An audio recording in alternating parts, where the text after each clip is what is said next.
వివాహ బంధం పార్ట్ 44. దారిలో అయినా మేనేజర్కి అర్జున్ చుట్టూ పెట్టిన ఆయన మనుషులకు ఎన్నిసార్లు కాల్ చేసినా లిఫ్ట్ చేయకపోవడంతో ఏమై చచ్చారు ఈ విధవలందరూ, ఒక్కరు కూడా కాల్ లిఫ్ట్ చేయకుండా ఏం వెడగా పెడుతున్నట్టు ఛా అని తిట్టుకుంటూ అసలేం జరుగుతుందో అర్థం కాక బుర్ర బేజా ఫ్రై అవుతుంటే సార్ అని పిలిచిన క్యాబ్ డ్రైవర్ పిలుపుకి తేరుకొని తలెత్తి కార్ విండో నుండి బయటకు చూసిన ఆయనకి అతని ఇంటి నిండా ఉన్న ఐటీ డిపార్ట్మెంట్ పోలీస్ వాళ్ళను చూడగానే ఆయన ఏం చూస్తున్నారో ఆయనకి అర్థం కాలేదు. ఆయన తేరుకునే లోపే క్యాబ్ ఇంటి కాంపౌండ్లో ఆగడంతో సార్ బయటకు రండి, మీతో మాట్లాడాలి అన్న ఏసీపీ మాటకు తేరుకున్న లోకేష్ గారు కాస్త కంగారుగానే కారు దిగారు. కార్ దిగి ఏమైంది ఆఫీసర్, ఎనీథింగ్ సీరియస్ అని అడిగారు. ఒకవైపు ఐటీ డిపార్ట్మెంట్ వాళ్ళను చూసి కంగారు పడుతూనే లోకేష్ గారి ప్రశ్నకు, సార్ మీరు డ్రగ్స్ సప్లై చేస్తున్నట్టు, మీ ఇంట్లో డ్రగ్స్ ఉన్నట్టు మాకు ఇన్ఫర్మేషన్ వచ్చింది, అందుకే సెర్చ్ వారెంట్తో వచ్చాము. నిన్న వస్తే మీరు లేరు, కానీ ఇల్లంతా సెర్చ్ చేసినా మాకు పెద్ద మొత్తంలో చాలా డేంజరస్ డ్రగ్స్ దొరికాయి. అందుకే మిమ్మల్ని నిన్నటి నుండి కాంటాక్ట్ చేస్తూ మీ నెంబర్ బట్టి ట్రేస్ చేస్తున్నాం. మీరే తిరిగి ఇంటికి ఇక్కడికి వస్తున్నారు అని తెలిసి మీకోసమే వెయిట్ చేస్తున్నాం అనగానే లోకేష్ గారికి దిమ్మ తిరిగిపోయింది. ఆయన ఆ షాక్ నుండి తేరుకోకుండానే ఐటీ డిపార్ట్మెంట్ వాళ్ళు వచ్చి, సార్ మీ మీద వచ్చిన కంప్లైంట్ వచ్చింది, అందుకే అఫీషియల్ రైడ్కి వచ్చిన మాకు మీ పేరు మీదున్న అక్రమస్తులు బ్లాక్ మనీ అన్నీ సీజ్ చేశాం, మిమ్మల్ని మేము ఇన్వెస్టిగేట్ చేయాలి అనగానే ఆయన్ని పోలీసులు చుట్టుముట్టి బేడీలు వేశారు. బేడీలు వేయడంతో షాక్ నుండి తేరుకొని కాస్త తెలివిలోకి వచ్చిన లోకేష్ గారు, ఆఫీసర్ ఒక్క నిమిషం, అసలు మీరు ఏ డ్రగ్స్ గురించి మాట్లాడుతున్నారు? మీరు అంటున్న అక్రమాస్తులు, బ్లాక్ మనీ ఇదంతా ఏంటి? అసలు నేను ఇండియా వదిలిపెట్టి అలాస్కో వెళ్ళి 4 నెలలు అవుతుంది, ఇదంతా నేను ఇంట్లో లేకుండా ఎలా సాధ్యమవుతుంది అని అడిగారు పోలీసుల నుండి ఆయన చేతులు విడిపించుకొని. ఆయన మాటలకి ఏసీపీ ఐటీ డిపార్ట్మెంట్ వాళ్ళు గట్టిగా నవ్వుతూ, సార్ ఇన్ని ఇల్లీగల్ యాక్టివిటీస్ చేస్తున్న మీరు చాలా తెలివైన వారు అనుకున్నాం, కానీ మీరు కూడా రైడ్లో దొరికిపోయిన బడాబాబులు చెప్పే కామన్ డైలాగ్ చెప్పడం ఏం బాలేదు. ముందు స్టేషన్కి పదండి, అక్కడ ఫార్మాలిటీస్ కంప్లీట్ చేసి మిమ్మల్ని ఐటీ వాళ్ళకు అప్పగిస్తే వాళ్ళు మిమ్మల్ని ఇన్వెస్టిగేట్ చేయాలి, పదండి అంటూ ఏసీపీ కానిస్టేబుల్స్కి సైగ చేసేసరికి లోకేష్ గారు కంగారు పడిపోతూ, ఇది అన్యాయం ఆఫీసర్, అసలు నాకు సంబంధమే లేని ఈ కేసులో నన్ను ఎందుకు ఇరికిస్తున్నారో నాకు అర్థం కావట్లేదు, కనీసం నాకు నా లాయర్తో అయినా మాట్లాడే ఛాన్స్ ఇవ్వండి అంటూ ఆయన పాకెట్ నుండి ఫోన్ తీసుకోబోతుంటే ఆయనకి ఏమాత్రం ఛాన్స్ ఇవ్వకుండా ఆయన్ని బలవంతంగా పోలీస్ జీప్ ఎక్కించారు. అప్పటికే అసలు ఊహించని విధంగా జరిగేది చూసి గుండె దడ పెరిగిపోయింది లోకేష్ గారికి. అలా బలవంతంగా పోలీస్ జీప్ ఎక్కించడంతో గుండెల్లో భరించలేని నొప్పితో చెస్ట్ మీద రుద్దుకుంటూ నెమ్మదిగా స్పృహ కోల్పోయారు. అది చూసిన కానిస్టేబుల్స్ కంగారు పడి వెనుక వెహికల్లో వస్తున్న ఏసీపీకి ఇన్ఫార్మ్ చేస్తే అతను లోకేష్ గారిది యాక్టింగ్ అనుకున్నారు, కానీ ఆయన ఉన్న పరిస్థితి చూసి అదంతా యాక్టింగ్ అని కొట్టిపడేయలేకపోయారు. వెంటనే హాస్పిటల్కి షిఫ్ట్ చేసి ట్రీట్మెంట్ స్టార్ట్ చేయించారు. ఆయన్ని చెక్ చేసిన డాక్టర్స్ హార్ట్ స్ట్రోక్ వచ్చింది, ఫస్ట్ టైం వచ్చినట్టు ఉంది, పైగా టైంకి తీసుకొచ్చారు కాబట్టి సరిపోయింది, లేకపోతే ప్రాబ్లం అయి ఉండేది, 2 రోజులు అబ్జర్వేషన్లో ఉంచాలి అని చెప్పడంతో ఆ ఏసీపీ తనపై ఆఫీసర్స్కి విషయం ఇన్ఫార్మ్ చేసి లోకేష్ గారు తప్పించుకునే అవకాశం లేకుండా టైట్ సెక్యూరిటీ అరేంజ్ చేశాడు అర్జున్ రూమ్లో. ఈ 4 నెలల్లో మనసులో ఉన్న భారం వల్ల స్నేహ సరిగ్గా నిద్రపోయిందే లేదు. ఈ 2 రోజుల నుండే అర్జున్ సాంగత్యంలో అతని వెచ్చని కౌగిలిలో బాధలు మరిచి కాస్త ప్రశాంతంగా నిద్రపోతుంది. అందుకే అర్జున్ స్నేహ లేరా అని నిద్ర లేపుతుంటే అతని ఒడిలో చేరిపోయి అతని కడుపులో తలదాచుకొని అతని నడుం చుట్టేసింది నిద్రమత్తులో. స్నేహ చేష్టలకు అర్జున్ మురిసిపోతూ ఆమె తల నిమిరి, లేవరా, ఇప్పటికే చాలా లేట్ అయిపోయింది, కాసేపు ఆగితే మళ్ళీ నువ్వు బ్రేక్ఫాస్ట్ స్కిప్ చేస్తావు, నా బంగారం కదా, లేరా బ్రేక్ఫాస్ట్ తినేసి అప్పుడు మళ్ళీ నిద్రపోదువు కానీ అంటూ చిన్నగా బేబీ బంప్ని నిమిరాడు మరో చేత్తో. దాంతో అయిష్టంగా కళ్ళు తెరిచిన స్నేహకు తనకెంతో ఇష్టమైన చిరునవ్వుతో తననే చూస్తున్న అర్జున్ దర్శనం ఇచ్చేసరికి అప్పటి వరకు పడ్డ చిరాకు అంతా ఎగిరిపోయి మనసు హాయిగా అనిపిస్తుంటే చిన్న చిరునవ్వుతో నెమ్మదిగా లేచి కూర్చుంది స్నేహ. దాంతో అర్జున్ స్నేహను దగ్గరకు తీసుకొని ఆమె నుదుటిపై ముద్దు పెట్టి హ్యాపీ మార్నింగ్ రా స్నేహ అని తన ప్రాణాన్ని విష్ చేసి ఆమెను జాగ్రత్తగా ఎత్తుకొని వాష్రూమ్లోకి తీసుకెళ్ళి వాష్ బేసిన్ దగ్గర కూర్చోపెట్టి బ్రష్కి పేస్ట్ పెట్టి ఇచ్చి స్నేహకి డ్రెస్ తీయడానికి రూమ్లోకి వెళ్ళాడు. అర్జున్ డ్రెస్ తీసి పెట్టి టవల్ పట్టుకొని తిరిగి వాష్రూమ్లోకి వచ్చేసరికి స్నేహ బ్రష్ చేసుకొని ఫేస్ వాష్ చేసుకుంటూ ఉంది.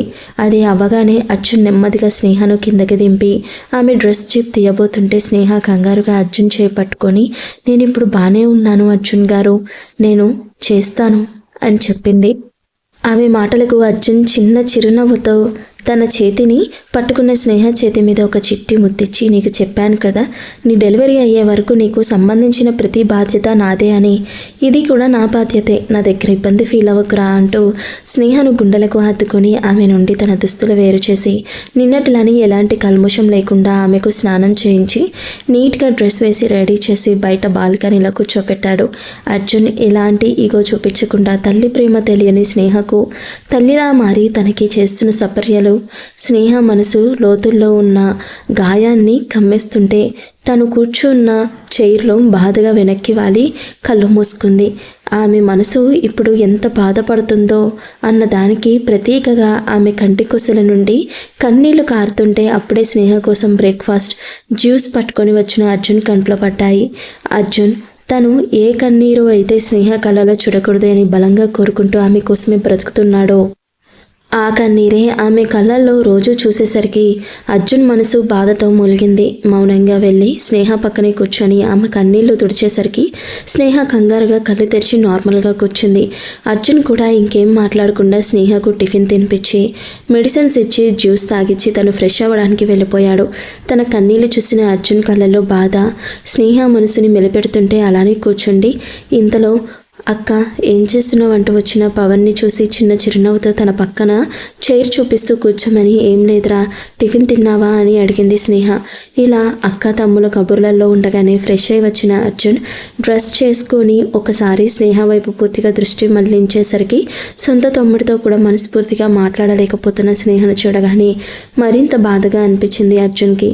అర్జున్ చూపులు మనసుని గుచ్చడంతో రూమ్లోకి చూసిన స్నేహకు తననే చూస్తున్న అర్జున్ కనిపించి చిన్న స్మైల్ ఇచ్చింది. ఆ చిరునవ్వు అర్జున్ మనసుకి రెక్కలు తొడిగినంత సంతోషం ఇచ్చేసరికి సంబరంగా ఆమె దగ్గరకు వచ్చి ప్రేమగా ఆమె నుదిటిపై ముద్దు పెట్టి ఆమెను తన గుండెలకు హత్తుకొని నువ్వెప్పుడు ఇలానే నవ్వుతూ ఉండాలి స్నేహ అనుకున్నాడు. ఇంతలో అర్జున్ మొబైల్ రింగ్ అవ్వడంతో స్క్రీన్ మీద నెంబర్ చూసి తమ్ముడి ముందు తను చేసిన పనికి బ్లష్ అవుతున్న స్నేహ అక్క బావల రొమాన్స్ చూసి ముసిముసిగా నవ్వుకుంటున్న పవన్లతో ఇప్పుడే వస్తాను అంటూ అక్కడి నుండి కింద గార్డెన్లోకి వెళ్ళిపోయాడు. గార్డెన్లోకి వెళ్ళగానే మళ్ళీ వస్తున్న కాల్ లిఫ్ట్ చేసి ఈవిల్ స్మైల్తో మనం అనుకున్నట్టు అంకుల్ హాస్పిటల్కే చేరాడా అని అడిగాడు అర్జున్. కారులో అవతలి వ్యక్తి అవును సార్, డాక్టర్ కూడా మనం చెప్పినట్టే చెప్పారు, నెక్స్ట్ మీరు చెప్పినట్టే జరుగుతుంది సార్. అర్జున్ సన్నటి చిరునవ్వుతో బీ కేర్ఫుల్. అవతలి వ్యక్తి ఓకే సార్, ఎలాగో మన ప్లాన్ ప్రకారం 3 or 4 days వెయిట్ చేయాలి కాబట్టి ఈలోపు మీరు చెప్పిన మరో పని పూర్తి చేయడానికి మన వాళ్ళను ఇక్కడే ఉంచి నేను ఊరు వెళ్తున్నాను సార్. అర్జున్ కాస్త బాధగా వీలైనంత తొందరగా నేను చెప్పిన పని పూర్తి చేయడానికి చూడు. అవతలి వ్యక్తి ఓకే సార్ తప్పకుండా ఉంటాను అంటూ కాల్ కట్ చేయగానే అర్జున్ పిఏ వినయ్ నుండి కాల్ రావడంతో కాల్ లిఫ్ట్ చేసి అతను అడిగిన డౌట్స్ క్లియర్ చేసి కాసేపు మాట్లాడి పెట్టేశాడు.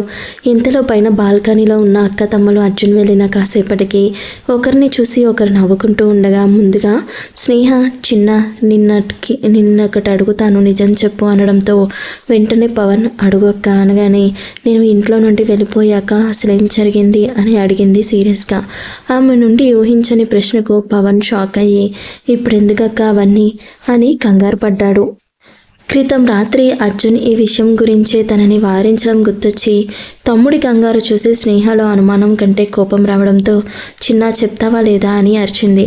పుట్టి బుద్ధి ఎరిగాక స్నేహలో కోపాన్ని చూసి ఎరగడు పవన్. ఉన్నట్టుండి తన అక్కలో కొత్తగా కనిపిస్తున్న కోపానికి కాస్త భయపడుతూ అది అక్క అంటూ తడబడుతుంటే అప్పటికే అక్కడికి వచ్చి వీళ్ళ మాటలు కాస్త విన్న అర్జున్ పవన్ నిన్ను ఆంటీ పిలుస్తున్నారు రా వెళ్ళు అని పవన్ని అక్కడి నుండి పంపించేసి తనెళ్ళి స్నేహ పక్కన కూర్చొని తనతో పాటు తీసుకొచ్చిన జ్యూస్ గ్లాస్ ఆమె నోటికి అందిస్తూ ఎందుకురా లేని కోపాన్ని నటించడానికి ట్రై చేస్తున్నావు, అయినా జరిగిపోయిన వాటి గురించి ఇప్పుడెందుకు చెప్పు అంటూ తన వైపే సూటిగా చూస్తున్న స్నేహ చేత జ్యూస్ తాగించి ఎక్కడికైనా వెళ్దామా అని అడిగాడు ఆమెను డైవర్ట్ చేయాలన్న వంకతో. అర్జున్ ప్రశ్నకు స్నేహ తన చూపు తిప్పుకొని అరుణ్ అన్నయ్య ఇంట్లోనే ఉన్నాడా అని అడిగింది. తను గార్డెన్లో కాల్ మాట్లాడుతున్నప్పుడే అరుణ్ బయటకు వెళ్ళడం గమనించిన అర్జున్ లేదురా వాడు బయటకు వెళ్ళాడు, వాడితో ఏమైనా పనుందా అని అడిగాడు. స్నేహ ఏం లేదు అన్నట్టు తల అడ్డంగా ఊపి నేను కాసేపు రెస్ట్ తీసుకుంటాను అనడంతో అర్జున్ జాగ్రత్తగా ఆమెను ఎత్తుకొని తీసుకొని వెళ్ళి బెడ్ మీద పడుకోబెట్టి ఆమె నిద్రపోయే వరకు ఆమె తల నిమురుతూ అక్కడే కూర్చుండిపోయాడు. అలా అర్జున్ స్నేహను చాలా జాగ్రత్తగా ఒక గాజు బొమ్మను చూసుకుంటూ ఆమె ప్రతి అవసరం తనే తీరుస్తూ స్నేహకు అమ్మలా మారి ఆమెకు సపర్యలు చేస్తూ ఇంటి నుండే స్నేహ రెస్ట్ తీసుకుంటున్న టైంలో తన వర్క్ అంతా హ్యాండిల్ చేస్తూ ఉన్నాడు అర్జున్. ఆమె నోరు తెచ్చి నాకు ఇది కావాలి అని అడగకపోయినా ఆమె ప్రతి ఇష్టం తెలిసిన అర్జున్ ఆమెకు కావాల్సినవి అన్నీ క్షణాల్లో ఆమె ముందుంచుతున్నాడు. అలా మరో 3 రోజులు గడిచాయి. ఈ 3 రోజుల్లో స్నేహ అరుణ్తో మాట్లాడడానికి చాలా ట్రై చేసింది, కానీ పరిస్థితులు ఆమె ఆరోగ్య పరిస్థితి ఆమెకు సహకరించకపోవడంతో అస్సలు కుదరలేదు. హాస్పిటల్లో మరుసటి రోజుకు స్పృహలోకి వచ్చిన లోకేష్ గారికి తను ఎక్కడున్నారో అర్థం కాక చుట్టూ పరికరించి చూసేసరికి ఆయన ఉన్నది హాస్పిటల్ బెడ్ మీద అని అర్థం కావడంతో అసలు తను అక్కడికి ఎలా వచ్చారో అని ఆలోచిస్తూ ఉండగా రైడ్ అరెస్ట్ అంటూ జరిగిన రాద్ధాంతం అంతా గుర్తొచ్చి తల తిరుగుతున్నట్లు అనిపిస్తుంటే తల పట్టుకున్నారు నీరసంగా. అప్పుడే రూమ్లోకి వచ్చిన నర్సు వెళ్ళి డాక్టర్కి ఇన్ఫార్మ్ చేసి ఆయన్ని తీసుకుని వచ్చింది. డాక్టర్ లోకేష్ గారిని చెక్ చేసి టెన్షన్ పెట్టకండి సార్, మీ ప్రాణం గట్టిది కాబట్టి ఇలా నిలబడ్డారు, లేకపోతే కష్టమై ఉండేది, అందుకే ఎక్కువగా స్ట్రెస్ తీసుకోకుండా ఫ్రీగా ఉండండి అని అప్పటికే కానిస్టేబుల్ ద్వారా విషయం తెలుసుకుని అక్కడికి చేరుకున్న ఏసీపీ డాక్టర్ దగ్గర లోకేష్ గారి హెల్త్ అప్డేట్ తెలుసుకున్నారు. మరో 2 రోజులు హాస్పిటల్లోనే ఉండాలి అని చెప్పడంతో ఆయన హాస్పిటల్ దరిదాపుల్లో సెక్యూరిటీ టైట్ చేసి స్పృహలోకి వచ్చిన లోకేష్ గారిని కలిసి వార్నింగ్ టోన్లో 2 రోజుల్లో మీ పర్మనెంట్ అడ్రస్ సెంట్రల్ జైలు అవ్వబోతుంది, గెట్ రెడీ, తప్పించుకునే ప్రయత్నం మాత్రం చేస్తే మరింత ప్రమాదంలో చిక్కుకుంటారు అనేసి అతను వెళ్ళిపోయాడు. అతను అలా వెళ్ళగానే లోకేష్ గారు జైలు జీవితం గడిపే ధైర్యం చేయలేక ఎలా అయినా తన లాయర్ని కాంటాక్ట్ చేయాలి అని ఆలోచిస్తూ ఉండగా అప్పుడే అక్కడికి ఆయనకి సెలైన్ మార్చడానికి వచ్చిన నర్సుని చూసి అమ్మా నీ దగ్గర మొబైల్ ఉంటే ఒకసారి ఇవ్వమ్మా, నేను ఒక ముఖ్యమైన ఫోన్ కాల్ చేసుకోవాలి అని అడిగారు దీనంగా. ఆయన పరిస్థితి చూసి ఆమెకు జాలి వేస్తున్నా బయటున్న పోలీసులను చూసి ఆ జాలిపడే ధైర్యం చేయలేక నన్ను క్షమించండి సార్, మీ విషయంలో నేను జాలిపడితే రేపు నేను కూడా మీతో పాటే జైల్లో చిప్పకూడు తినాల్సిందే అనేసి వెంటనే సెలైన్ మార్చేసి అక్కడి నుండి బయటకు వెళ్ళిపోయింది ఆమె. ఎడారిలో దాహంగా ఉన్నవాడికి 2 చిక్కలు నీళ్లు దొరకడం ఎంత కష్టమో ఇప్పుడు అత్యవసరంలో ఉన్న లోకేష్ గారికి మొబైల్ దొరకడం కూడా అంతే కష్టంగా అనిపించింది.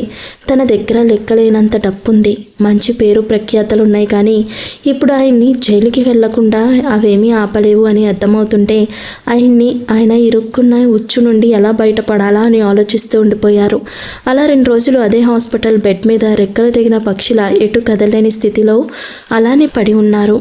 కానీ ఆయనకి ఎవరికి దగ్గర నుండి ఎలాంటి సాయం రాలేదు. రేపు లోకేష్ గారిని డిశ్చార్జ్ చేయడం, అటు నుండి అటే జైలుకి తీసుకొని వెళ్ళడం జరుగుతుంది అని ఆయన్ని చెక్ చేయడానికి వచ్చిన డాక్టర్ నర్స్తో మాట్లాడడం విన్న లోకేష్ గారికి అప్పటి వరకు ఉన్న భయం రెట్టింపయింది. ఏం చేయాలో అర్థం కాక అసలు నేను ఇండియా ఎందుకు తిరిగి వచ్చాను రా బాబు అని ఆయన ఈ 5 రోజుల్లో అనుకోని క్షణం అంటూ లేదు. అసలు ఇదంతా అర్జున్ వల్లే వచ్చింది. నేను అర్జున్ గురించి ఆలోచించి ఇక్కడి వరకు రాకుండా ఉండుంటే సరిపోయేది అనుకున్నారు. కానీ అర్జున్ స్నేహతో సంతోషంగా ఉన్నాడు అన్న ఊహ ఆయనకి సహించలేదు. ఎలా అయినా ఈ గండం నుండి బయటపడి అర్జున్ జీవితం అంధకారంలోకి నెట్టేయాలి అనుకుంటూ ఉన్నారు. ఇంతలో నర్సు లోపలికి వస్తూ డోర్ తీయడం వల్ల బయట కానిస్టేబుల్స్ మాట్లాడుకుంటున్న మాటకు విన్న లోకేష్ గారికి ఒక్కసారిగా గుండె ఆగిపోయినట్టు అనిపించింది.